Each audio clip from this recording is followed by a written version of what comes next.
Hi friends, welcome to our channel. ఎలా ఉన్నారు అందరూ? బాగున్నారా? నేను బాగున్నానండి. చూసారా నా బ్యాక్గ్రౌండ్ అయితే నేను మా అమ్మ వాళ్ళ ఇంటికి వచ్చేసాను అనమాట. చూపిస్తాను ఇక్కడ ఎలా ఉంటుంది అనేది. ఫస్ట్ అయితే ఇది రిక్కమందార చెట్టు చూడండి ఎంత గుబురుగా అయిందో. ఒక చిన్న కొమ్మ తీసుకొచ్చి పెట్టినాం. ఇదేమో జామ చెట్టు అనమాట. అది అందే పడింది, జామ చెట్టు పడి మొలిసింది. తర్వాత ఇక్కడ చూడండి, దీన్నైతే మా ఏరియాలో చుక్క మల్లె అంటారు.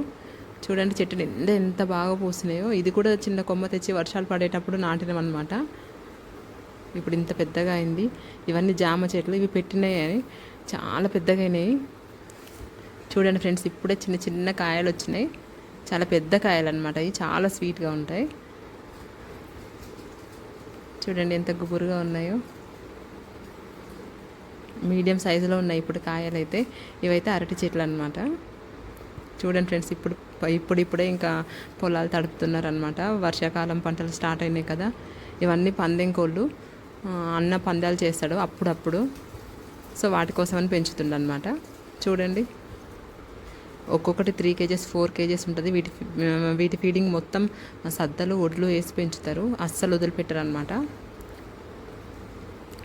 చూడండి చెట్ల కింద ఉంటాయి, వాటికి అస్సలు ఎండ తగలదు. ఇంకా చూసారు కదా.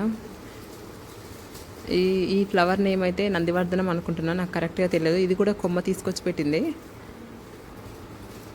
చూడండి ఫ్రెండ్స్, ఇవేం మామిడి చెట్లు అనమాట. ఇంకా కాతకు రాలేదు. ఇక్కడ చూడండి కాకి గూడు. ఇది ఈ స్తంభం మీదనైతే కాకి గూడు పెట్టుకొని పిల్లలు చేసుకొని పోయిందనమాట. ఇప్పుడు అక్కడ పక్షి ఏం లేదు. చూడండి ఫ్రెండ్స్ ఎంత పీస్ఫుల్గా ఉందో. ఇది అయితే పనస పండు అనమాట. తోట నుంచి తీసుకొచ్చిండు. ఒక 2-3 days అవుతుంది, కానీ ఇది పండింది అనుకొని కట్ చేసినా కానీ ఇంకా సరిగ్గా పండలేదనమాట. ఇంకొక 2 days ఉంచాల్సింది.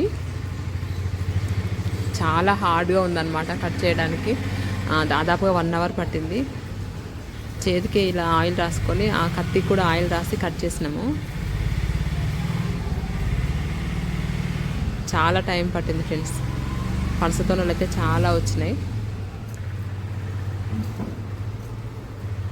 మీరు ఎప్పుడైనా ఈ ఫ్రూట్ తిన్నారా లేదా కామెంట్ చేయండి. నేనైతే ఒకసారి బయట కొనుక్కొని తిన్నా, కానీ ఫస్ట్ టైం అనమాట ఇలా తోట నుంచి డైరెక్ట్గా కాయని తీసుకొచ్చి మాగబెట్టుకొని తినడం. చూడండి ఎంత గట్టిగా ఉందో. అప్పుడైనా మేము అర్థం చేసుకోవాల్సి ఉంది ఇది ఇంకా పండలేదని. సో ఫైనల్గా అయితే పనసతోనలు ఒక పెద్ద గిన్నె నిండా వస్తే దాని చెత్త చూడండి ఎంత వచ్చిందో. ఒక టబ్బు నిండా వచ్చింది. కొంచెం అన్న కట్ చేసిండే, మిగతా మొత్తం నేను కట్ చేసిన. అస్సలు చేతులకైతే మామూలుగా లేదనమాట బంక. నేను ఆయిల్ రాసుకోలేదు. సో చూడండి నా చెయ్యి ఎలా అయిపోయిందో. ఓకేనా ఫ్రెండ్స్, వీడియో నచ్చితే లైక్ చేయండి, షేర్ చేయండి, సబ్స్క్రైబ్ చేయండి.